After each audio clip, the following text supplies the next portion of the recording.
Just a little bit. All right, so happy Valentine's Day. It's a great week, right?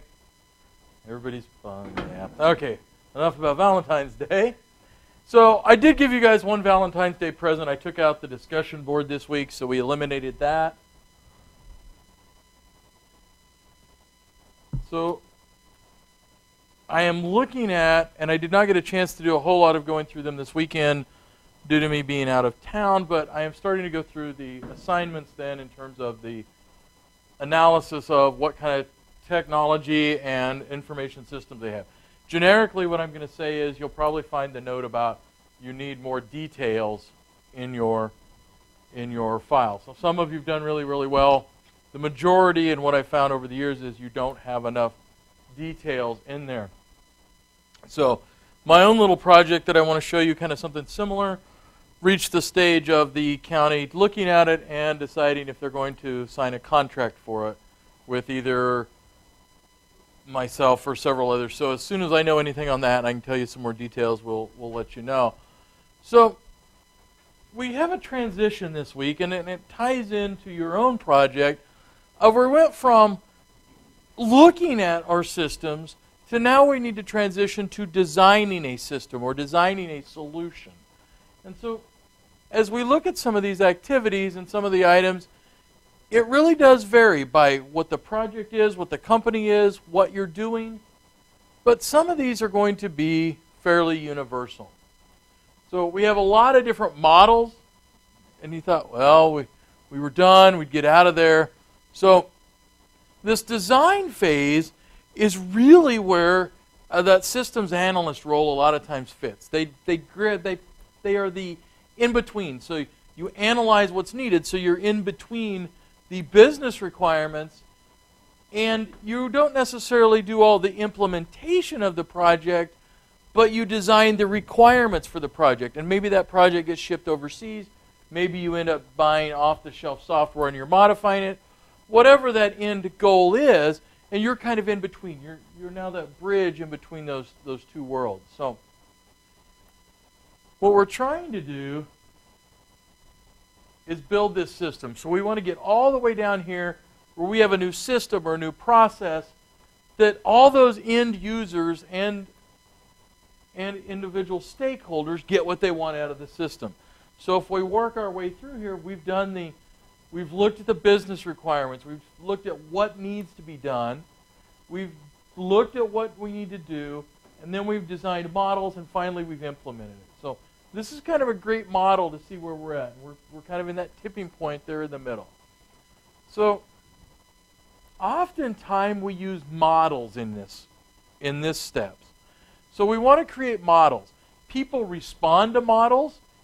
In some cases, depending on the type of system we're building, we build it in small little incremental models, and those models become part of the final system. If we're designing a database, this is where we might use a tool like Access to create design templates of what the final project might look like. We're probably not going to run the project in Access, but we can get some steps along the way. So most models, we still use some design tools. So again, now we're looking at those requirements models that we had before. Now we're shifting to creating the design models. So now we say, if we look at that use case diagram, all right, now we have a design class diagram. So we've modeled it. We said this is the data we need. Now we're starting to get the requirements. So if you're taking the database class, this is that idea of now we're creating those tables and that table structure. What are my requirements for those tables? Do I have things that I need to worry about? So is one piece dependent upon another? Can I create a model that has to have ID keys and different things? So now we're starting to create those requirements to building the final project. So user interface is one of the biggest pieces that comes in here. We have the database, tends to be almost all of our stuff tends to be a database. If we're designing our own software, so maybe we're doing a web design project that's maybe not even database driven, but we may have to think about what's going to happen there. And certainly if we are doing software interfacing with a database, what kind of classes, what kind of methods are we using? and how are we interfacing with those databases? Are we interfacing with multiple databases? And that certainly happens quite a bit. How do we start looking at that?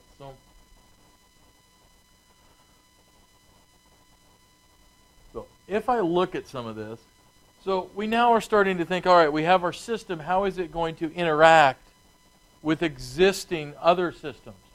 So if I'm going to bring a new telephone system in, how is that going to interact with our existing other systems? If I have a system, and you think, well, a telephone doesn't have really anything to do with the world.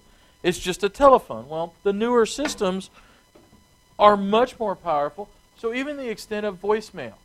That voicemail may require an email address to send it to your email as a WAV file. Well, now we have to interface with another system, in this case the email system. So maybe we need some requirements and we need to look at that. So the user interface, how it's going to look. Because a lot of times the success of our projects, it's really simple things that make users happy. Does it look modern? And I know that doesn't really affect functionality, but it affects perceived functionality. So if I have a very modern looking system, the users tend to be happier. So if I have to go through 12 screens to get something that the user normally does every day, probably a little less happy. So we're going to design those. And then those software pieces we're going to look at. So the environment. So now, not only have we looked at, and you've got a little flavor of this with your own paper in that technology, you're looking at that entire environment. So how does that system communicate? Maybe I'm adding in a software module that does sales into our existing an existing accounting system. How does it send communications? What is the formatting inside? What about security? What about if there's an error? How do I deal with it? So we need to really investigate, or have investigated, what are we interfacing to? Because now we have to actually do that. So we have questions, and we have design questions. So if we're going to interface with existing systems, how do we do that? Do we do it ourselves? Do we hire a programming team? Do we contract the company that our other system was created by for them to design an interface? So what languages will interface? How does it move data? And then again, that build or buy. Sometimes we may look at our overall project. So if we're going to build a telephone system, we have some build options. You can do, for example, a VoIP system, and you can build your own phone system on Asterisk open source PBX software. Most people aren't going to do it. So if we go to a phone system, then who are we going to buy it from? And how do we then communicate with all of our different pieces together? What you may find is you're going to have systems that may not always conform to your hopes and dreams. So when I worked in the medical field, we had a lot of those systems that by definition obscure the data so that they are hard to interface with. Philips didn't want to interface with General Electric, and so you would have to have some kind of a conversion program in between so you could take data from one system and work it to the other system. So this is looking at some other ways we're going to look at. This is on the far right is that deployment diagram where we look at a couple of these layers, and you'll see that we start to have what we call that view layer where customers and our end users interact, a domain layer, and then even a data layer. And we may even have some other layers in there if that is a web-enabled function. So above that we have a component diagram of the same thing showing some of the pieces and how they interact. So these become really important as we get larger and larger systems. So that user interface. It's the face of this application. No matter what happens underneath the skin, this is very critical because to most people, this is the system. This is what they know. They will say, oh, it's on the screen. I have to work it this way. They don't know what happens underneath. You don't know and then probably don't care what happens underneath the skin of my PSC. But that interface, if I can't access it from a phone, if it doesn't work well, I'm going to have a lot of pushback. So we need to think about that user interface. And in fact, there's a lot of design standards about user interfaces.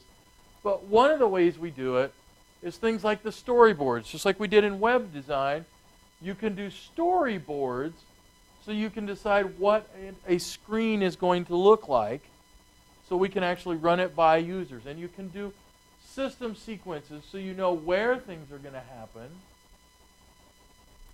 And you might even think about, how am I going to make this modular so this same system will run on multiple devices.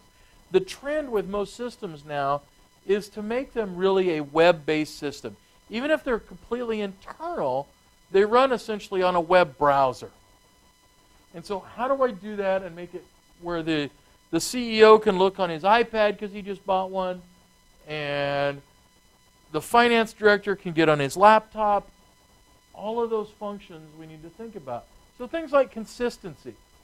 As I switch from screen to screen, if I change that top menu, people will revolt because it's not consistent. So users want consistency when they jump from screen to screen. They want it to be direct. If we look and we see that the most common thing they do, maybe we can customize that user interface to make it easier for them. So again, they don't have 12 steps. Now, we're going to talk a little bit in the future about security and some other things. So there may be pieces that are out of our control. We may have governmental, or even our business may have requirements for things like passwords and logins that we can't get around. But we want to make this that kind of that warm cookies and kittens feel. We want to make people happy with what we're doing. So in this case, because we know that these users are also going to be doing it on very small devices, we have that small screen menu. And so in web design, the key phrase that we're using now is responsive design. In other words, it responds to the output size that you need. So almost everything we do, unfortunately, is data-driven. And you see these terms out there. And we talk about data, and we force you to take database courses. And the reality is, behind the scenes of almost every activity we do is a database.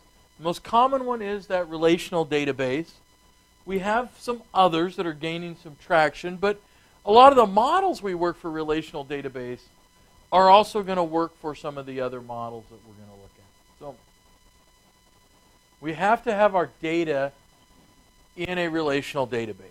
And so we have issues then that we may need to think about. Things like security. So I need to think about who has rights to different tables, who has rights to different functions. I may need to look at how my tables are normalized. So that can certainly address input and response time of a system. I may need to look at a lot of other pieces in there to try to make this as useful as possible. So here is a PHP database. Again, for the most part, relational databases are very similar.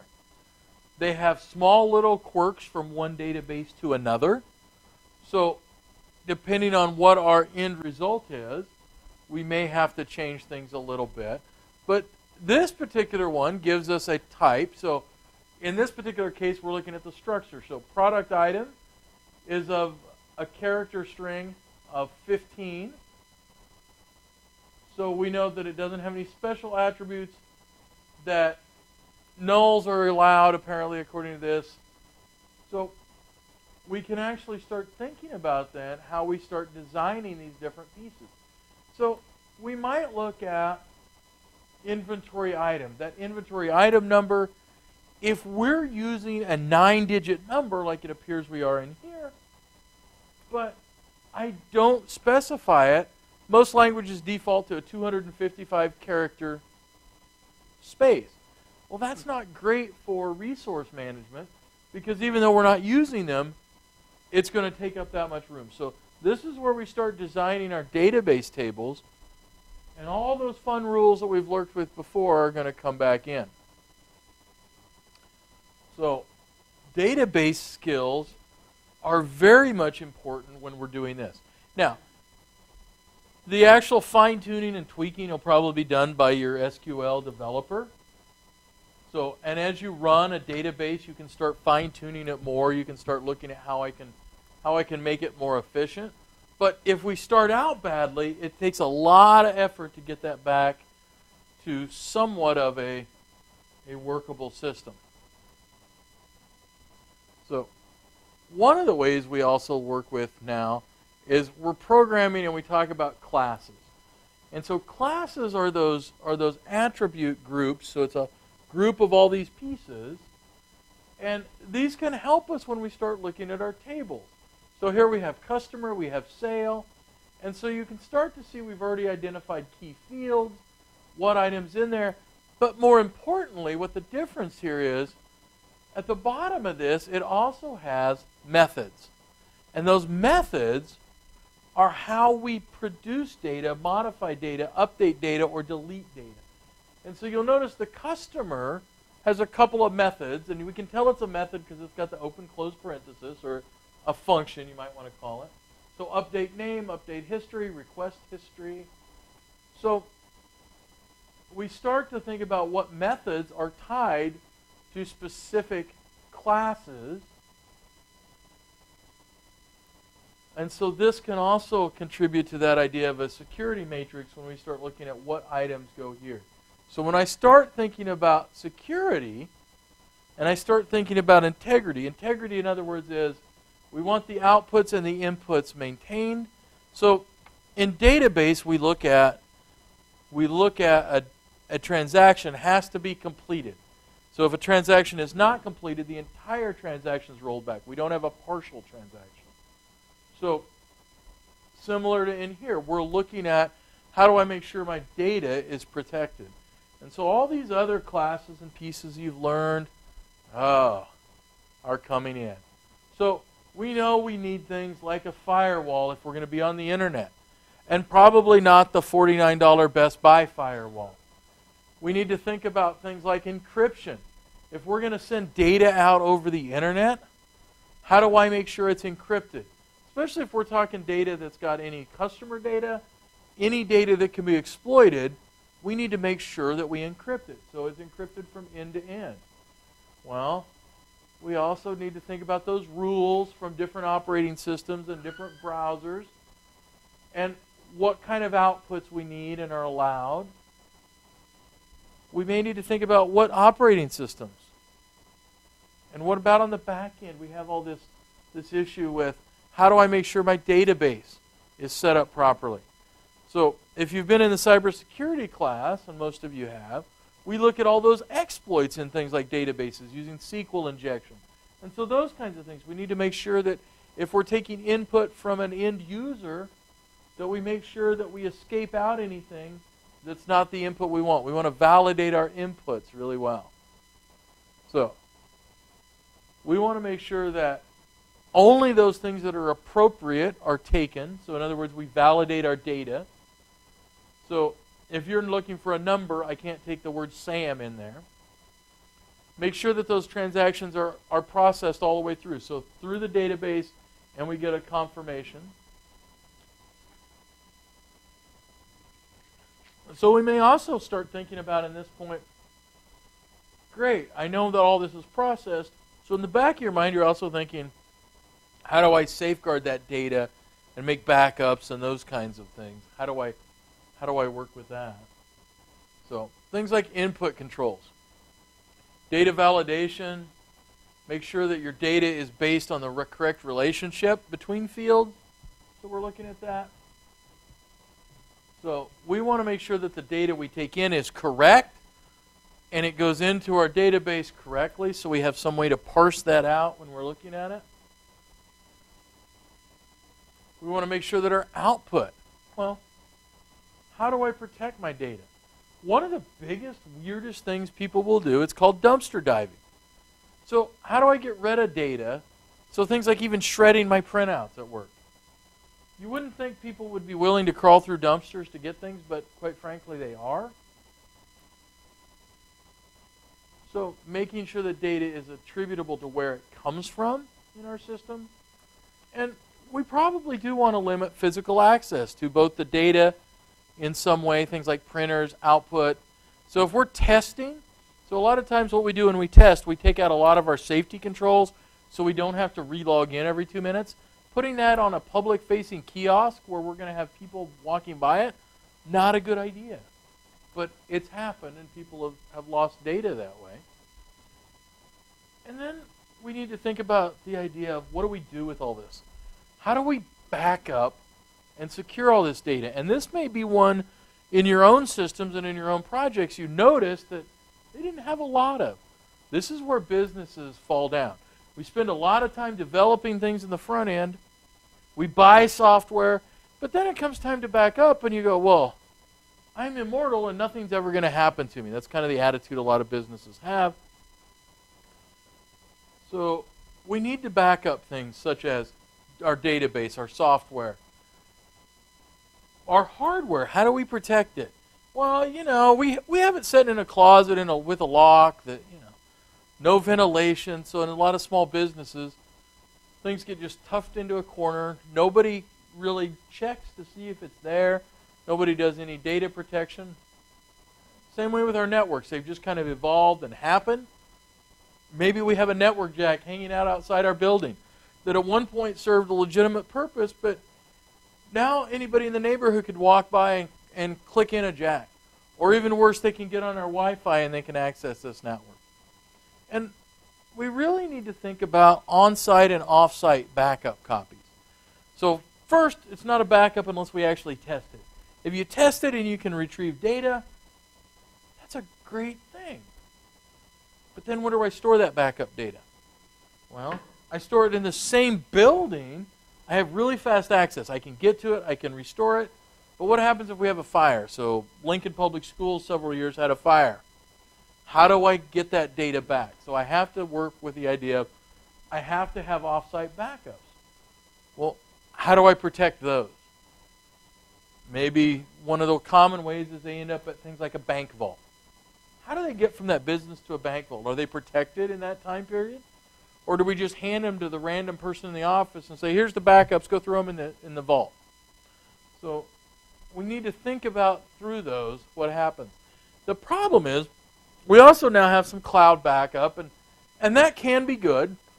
It's always a little worrisome. You think about the cloud really isn't some great magical feature. It's somebody else's server. It's a computer somewhere in the world. We can back up to it, and there's some really great backup companies that we can store data with. Well, A, we have to trust them. We have to make sure they stay in business. We want to try to retrieve that data, and one of the problems we find with off-site backup into the cloud is getting back, in some cases, very large data stores takes several days to download or more.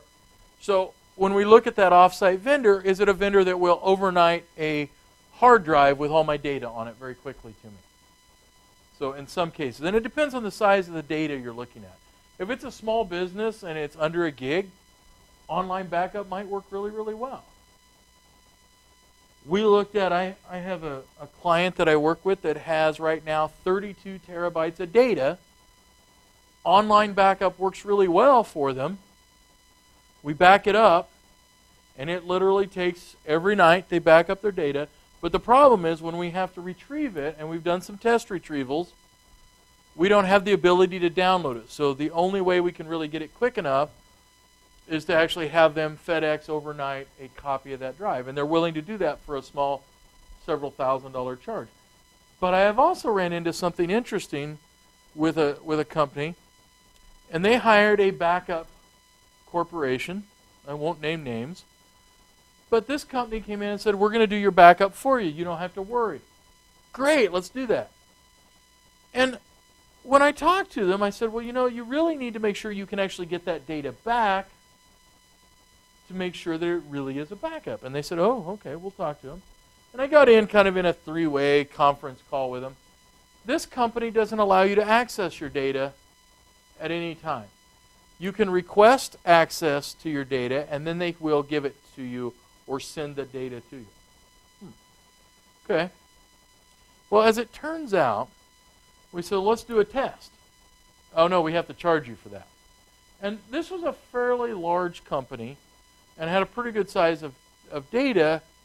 And so the charge they wanted was approaching six figures. It was $90-some thousand they wanted for a one-time test to retrieve your own data. So needless to say, not long after that, we found some other solutions for them, and they weren't cheap. They spent about $250,000, but that idea that we couldn't access our own data was pretty worrisome. And you may also need to worry about your data, because what does it store? Is the offsite archive you're using, is it compliant with whatever rules and regulations you fall under? Things like HIPAA or FERPA or PCI compliance. So that data needs to be encrypted end to end, and it needs to make sure it meets those. So those are questions you would ask when you decided to do that. So we also need to think about fraud. Yikes. And unfortunately, fraud happens. Every time you read the newspaper, you read about some accountant or somebody that was able to cook the books in a company, and they're able to divert money out of a corporation. So we need to think about, when we create this system, do we have appropriate checks and balances in whatever system we do? We don't want the same people taking out and printing out checks as the same people are able to authorize those checks. So you always have to have those checks and balances. And you talk a lot about those in accounting courses. But this idea, this triangle, opportunity, motive, and rationalization. So they may have motive because, they need to gamble, because gambling seems to be a primary motive in a lot of fraud. And they may be able to rationalize, well, I worked here 25 years and I didn't get paid enough, and by God, they should be able to pay me more. Or, I'm gonna hit it at the ponies this weekend, so I'll just put that money back. But unless I have the third part, that opportunity, we don't get there. And so hopefully most people wouldn't do this, but unfortunately we find that it happens all too often. So separation of duty, monitoring. So interesting pieces we can do with our system. So even from the information systems viewpoint, just the fact of taking somebody who does payroll, because payroll is an easy way to create fraud. If I have control of the payroll for years on end, I can create fake employees, I can employ my children, I can do all kinds of things. How do I go about doing it? One of the most effective ways is you walk in and you give that person doing payroll an unannounced vacation. You're gone for 2 weeks. Mary over here, or Ken, or somebody will come over and take care of payroll. So we've cross-trained employees, they know what to do.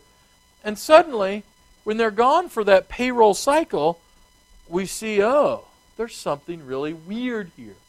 So just simple things like that when we look at our system. And it's harder in small companies to get people to do this, because people will go, oh, I've known Mark for 25 years. He's not ripping me off. Until you actually do an investigative report, and then you go, oh, yep, maybe he is.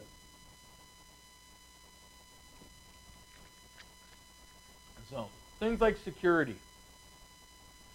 Most small companies don't have a lot of IT experience. Even large ones hire outside companies to do evaluations, testing, and look at it. The college here hires outside experts to come in and look at, what are we doing? Are there things we can do better? And it gives you that kind of security that you wouldn't have internally. Because internally, you don't see what's going on in the world, and you also always tend to have that idea that, well, I know better than what's going on. Nothing's going to happen. I can find it. So we need to figure out how we can maintain this environment. So maybe we even look at, in a lot of cases, an off-site. So a lot of corporations have off-site operations as a backup plan. So Cooper certainly does, don't they? Off-site operations, so if they needed to, they could work. Most large businesses do. And it depends on what level of equipment and staffing and other things you have. So things like Amazon have multiple backup sites all up and running they can switch to immediately. If your company can stand a couple of days of downtime, maybe you need to have a little bit less. But it depends on what you're working with also. So again, I worked in healthcare, And a lot of the systems in healthcare, a lot of the databases are based on some older technologies and a little more esoteric. And they run on a server you're not going to just be able to go out and purchase at Best Buy. And in fact, quite frankly, most servers you're not going to be able to go out and purchase at Best Buy. So even things like equipment contracts. So most places that I've worked with HP servers, for example, if you maintain a contract with them, they have offices all over. And if you need a part, they will in some cases figure out a way to get it to you as fast as possible based on that service contract. I had a client who lost a hard drive. Not critical, because they had several backups in the way their system worked. But HP actually took the time to send a driver out and drove that to me physically and met me on location. And I'm like, wow, that's really great. And that response time, that ability to keep that equipment up and running, the more critical that data is, the more critical that operations are, the more we want to look at how do I make sure that that happens. So backup systems, now that we've got virtual machines, we can have secondary virtual machines that we can just move codes over to. So we've got some really good ideas now. How do I maintain it? And selling this to a small company can get interesting because they don't understand the value. They understand the value. So maybe I'm working with a plumbing company. They understand the value of a pipe wrench, and they can see how that returns value. IT and software and all these pieces, all they see is a cost, and they don't want to spend additional cost. So how do I work that? So a lot of times we have to kind of give that blunt approach of, if your business, this software failed today, what would happen? You wouldn't be able to build clients, maybe. Maybe you do some stuff on the web where you're taking sales orders or taking payments via web interface. Take a look at that, and sometimes you have to kind of show them what's going to happen. You may also look at, even things like updating computers inside a business. So you walk in and you notice that those employees are taking 25 minutes for that computer to log on and cycle through. Maybe it's time for some new PCs, and you can use that tools like return on investment. You can say, well, look at what you're spending now. You've just had an employee that you're paying $25 an hour set for 30 minutes while their computer turned on. And then, if I look at it, they could do their job in half the time if that computer were more responsive. So, all those things are good ideas to look at. When we look at security controls on our system, so we need to think about things like access control lists. Who has access to what resources? And so a lot of times we build a matrix. So we'll have our users and what security rights they have, and we want to update that fairly quickly. We may want to think about, if we're coming in from the web, do I need multi-factor authentication? Well, if I'm doing PCI, if I'm doing credit card processing, I probably do. And it's probably not a bad idea. It just adds another layer that we can use to authenticate those users. So we need to also think about that of, do we have a 6-month or 9-month review of who has permissions? Do we have a human resources plan in place when somebody gets fired or let go or they retire? What do we do with those user accounts? Because if I fire somebody and I leave them on my system for 6 months, that's really bad practice. And in fact, some companies get so quick that you're fired by the time when you come into work and your email doesn't work. You're like, uh-oh, man, I'm probably fired today. But we want to have that plan. And we also want to think about, so I fired Jim. Do I just delete all his emails? Probably not. I probably want to make sure I keep some legacy record. And so all of that goes in that HR, that policy, that icky stuff that's not as fun as actually going out and putting a piece of hardware together or sitting down and writing a piece of code or whatever it is we're doing. But those controls, a lot of this is policy and procedure, and it goes through HR in a lot of cases. So we need to think about that. So types of users. So when we look at this, who has access to what individual pieces? And so we can map it out. We usually don't use quite this diagram, but a diagram like this might be good for for a manager or an owner of a company to understand how do we stop some of these people and who are they. So registered users, which people have additional privileges. How do we set that up so that a system administrator can manipulate the system but not actually see the data that's contained within? And then we need to think about what documents and what pieces are protected. So if I just have a shared drive, one of the most common things we do, and I put a shared drive out, but I have payroll information on there, everybody in there is going to quickly find out who makes what, and it's going to lead to turmoil. So we need to also think about who has access. And then what types of access? Can they update it? Can they just read it? Can they delete data, which is kind of the biggest issue? So we need all of these pieces. We need to figure out how we're going to secure our data with encryption. So we've talked about symmetric and asymmetric encryption in other courses. It depends on what kind of data I have and where I'm storing it. So internally, sometimes keys are a great way to do it. We can use a key. The problem with symmetric always is that we use that same key. Well, if that key gets distributed and more people know about it than just the two people here, everybody can access that data. So if you think about a shared key, that would be the same as putting a password on an Excel file, and then somehow you have to give that password out to somebody else so they can open it. And once that password or that shared key gets disseminated, well, it's pretty ugly because everybody's going to know what's going on. So passing that key becomes the problem with symmetric. Asymmetric uses public and private keys, and so it's a two-key system, and this is what we've gone to for most of our encryption. So if I'm sending out data, a lot of times I will have to do things like get a certificate.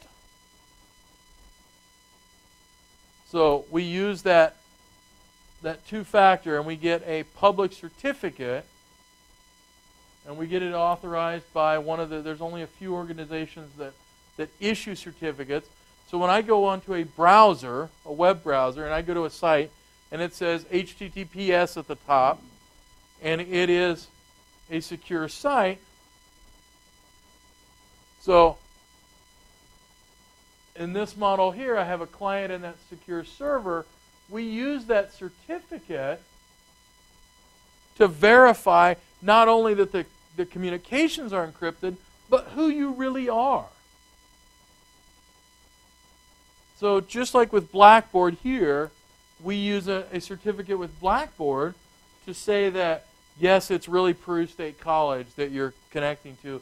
Now you have a secure connection. Banks do it all the time because they want to ensure that you have that. So there are some of the different types of security. The one you're most commonly familiar with is this HTTPS, that secure sockets.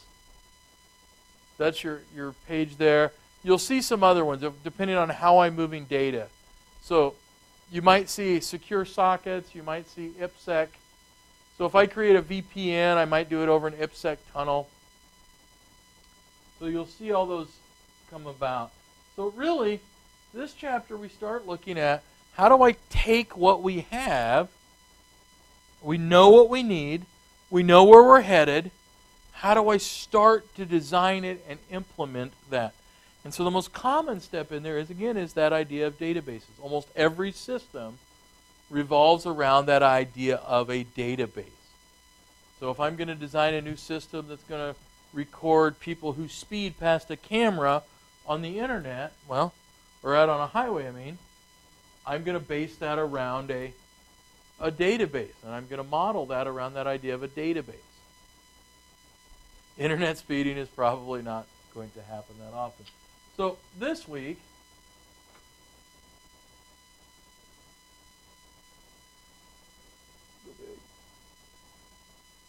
or not. So this week, as you look at large. There we go. So this week is a little easy. There's only a quiz, and then what I want you to look at is a case study. Sandia Medical Devices in the back of the book. It's not a huge study. You can read it fairly quickly, but there's some questions at the end of it. So there's 5 questions. But what I'd like you to do is you're going to need to find an outside reference. And so I've listed one. HHS.gov has a ton of HIPAA information. It is probably not the easiest site to navigate. It is, however, the most authoritative. With that said, one of the problems with any of these regulations, so whether I'm under HIPAA, FERPA, they're also subject to interpretation. So sometimes a third-party site that will also look at how it's been interpreted at other organizations can give you some additional ideas about what is required and what isn't required.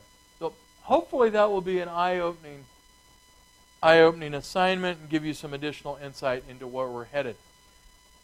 The quiz is, again, 1 hour, 20 multiple choice questions just to make sure you've read the book.